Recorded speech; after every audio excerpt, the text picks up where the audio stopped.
Hello again, everyone, and welcome back to another video.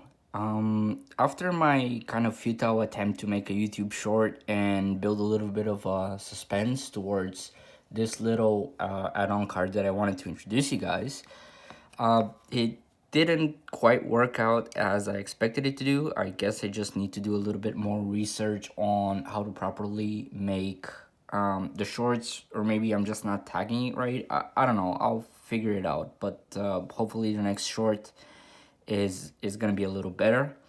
Back onto the subject. So this right here is a add-on card, which is a PCI Express 3 times 4, and it is called the oh man, what was it called? It's the HP Z4 Turbo Gen 2, something along those lines. Can't really where's the name on it? Anyways, I'll probably just update the description with the full name on it. But the reason why I kind of wanted to talk to you guys about this card is that the price for what this piece of kit is in my opinion very outstanding. So if you have an old workstation or an X99 system or something that is capable, it's just, let me backtrack. Even X79 era workstations are able to boot from NVMe. However, there is a little asterisk that I will point out, and then I will get back to it later. You just need a specific kind of NVMe, okay? But like I said, I will come back to this a little after. So the reason why this card right here is one of my personal favorite little expansion cards is because of the price to quality of the device that you get. So this retails for if I remember correctly, when I went on HP's website and adding it onto one of the HP workstations, I think this was like $300 just for the card itself. However, if you go on eBay, you can find those very cheaply for, I believe the lowest one I saw was $19, and then you just had to pay like $5 for shipping. It wasn't the end of the world. But this, what you get in terms of dollar per value, dollar ratio to value is outstanding. So as I mentioned already, this is a times 4 PCI Express 3.0, and it's a single slot. I believe it goes up to 2280, and the build quality, the speed of it, just everything is outstanding. Now, one thing to note about these little cards is that out of the box, when you get them unmodified and everything like that, they will only work in Hewlett Packard specific generation of workstations.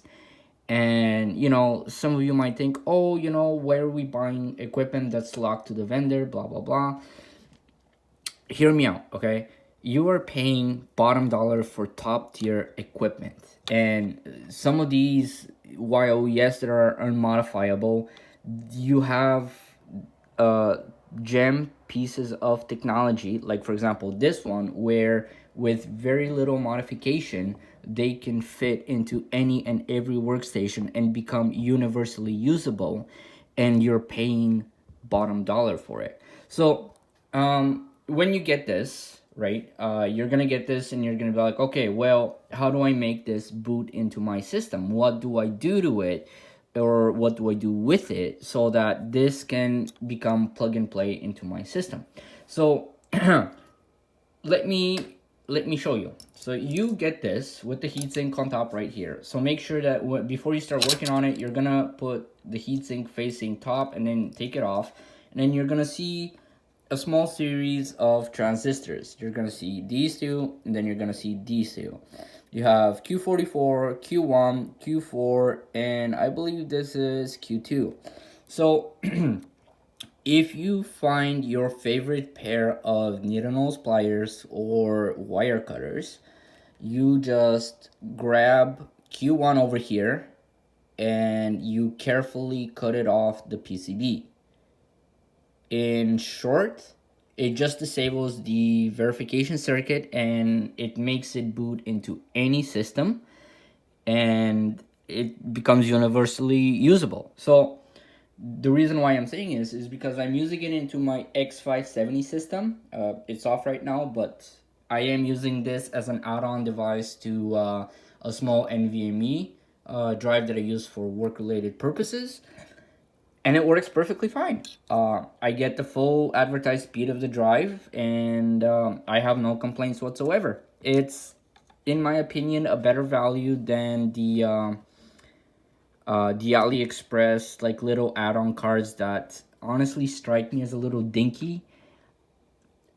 I mean, if you want to go that route for $5.99, I guess, and wait for a month, then be my guest. But this, in terms of, again, I'm gonna sound a little bit like a broken record, but in terms of value per dollar, value of dollar to quality, this has to be hands down the best NVMe expansion card. So, I did mention that it's almost universal. You can slap it into any X79 system and above and make it NVMe compatible. The truth is that for X79 era systems, and I believe that would be, I don't remember if AM3 and AM3 Plus are NVMe bootable, but you can make X79 bootable. The only thing you need is an NVMe that has bootstrap code. So this is the one after, but you need essentially a 950 Pro, a 950 from the Samsung lineup, a P3500 from Intel, P3600, and P3700 from Intel. And the era of those NVMEs have bootstrap code, which it's going to, if I understand it correctly, I might not be understanding it correctly, but essentially what it is, to my understanding, of course, is that once you install the operating system, the bootstrap of the drive itself, there's like a little bunch of extra code that integrates into BIOS, and it makes itself bootable. However, and this is like a little asterisk again, you need to make sure that the motherboard in the system of which you are putting the NVMe in can boot from EFI, what was it called? EFI compatible storage. Okay, there we go. Yes, so that's essentially X79 workstation grade, X79, I don't want to say server because they have used X79 2011 based servers, and they're not all EFI compatible or even have anything past the BIOS, but I digress. Essentially, if you get like a higher grade consumer motherboard, this type of thing can work. Now, once you have performed this little modification, once you have performed this little modification of getting rid of this transistor over here, you will take your favorite NVMe of choice, install it in there, put on the heatsink, and install it like you would in a system that has onboard NVMe. And realistically, the only thing that you're giving up is just an X4 slot, and the price, you're not paying that much. It's great. It's good value. I like it. If I invite you to like it as well. It's great, and it works flawlessly. And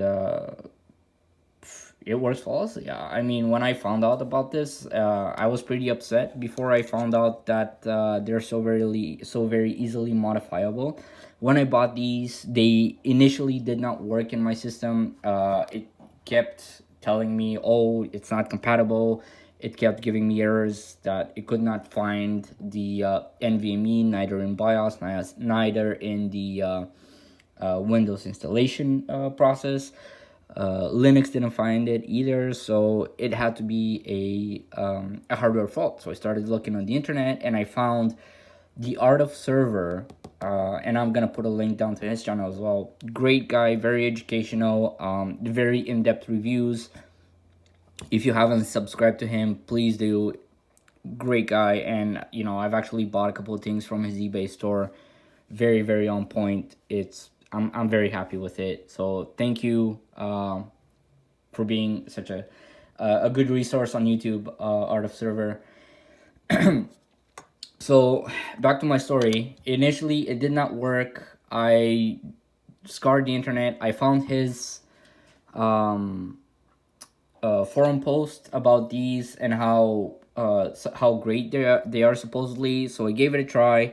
I risked one of the cards. I basically destroyed the little transistor over here. I didn't really have like very high hopes of it working. I thought, oh man, you know, it's probably just a troll post. We'll figure it out. I put in my first NVMe, and the system fired up. It was recognized. Everything was great, and I was just so ecstatic. I was super, super happy, and you know, it was great. So it was great. I'm super happy with it. So, kind of as a conclusion, if you can find these on eBay for less than $25, by all means, if you want like a little bit of NVMe expansion slot, please do get one. They're very, very cheap, very, very well built. It's Hewlett Packard, so you can't really go wrong with the build quality. By all means, and like I said, you only sacrifice a PCI Express 3x4, so it's not that big a deal. It's great. Go ahead and you know, go crazy. All right, thank you very much. I am sorry that this video took more than 2 weeks to come to the table. I have been busy with work. A little bit of an update that I have for you guys is I'm gonna be fixing a couple of devices. Somebody brought their Bose speakers, and their little control pod is not working, so I'm kind of assuming it's the little potentiometer inside the control pod, because I tested the speakers without the control pod. They work perfectly fine. The volume works. Everything goes from top to bottom perfectly fine. So I'm gonna be taking a look at that control pod. It's for those who are wondering, it's you know, it's the Bose Companion 20. I'm gonna be effecting the repair on that. Second video is one of my buddies brought in their ancient workstation. Apparently for some reason the motherboard died. We're gonna be investigating that a little bit, see what's wrong, see if maybe potentially we can fix it. Another one is we're gonna be rescuing a Lenovo S30, I believe it's a ThinkServer motherboard, which had its BIOS corrupted during a flash, and a couple other projects on top of my head. I don't really have them. Sorry, but the only thing that I really have to do is just sit down and make the time. Again, I do apologize. I've been busy at work, and just everything has been so slowly developing. And you know, I have to admit, I've been silently, you know, just watching the development of the channel in the background, and I have to thank you so very much, you guys. It went from 8 to 50 subscribers in about a week and a half. Thank you so very much for the support. I hope I can continue with the content that you like. And that being said, I will see you in the next one. Bye for now.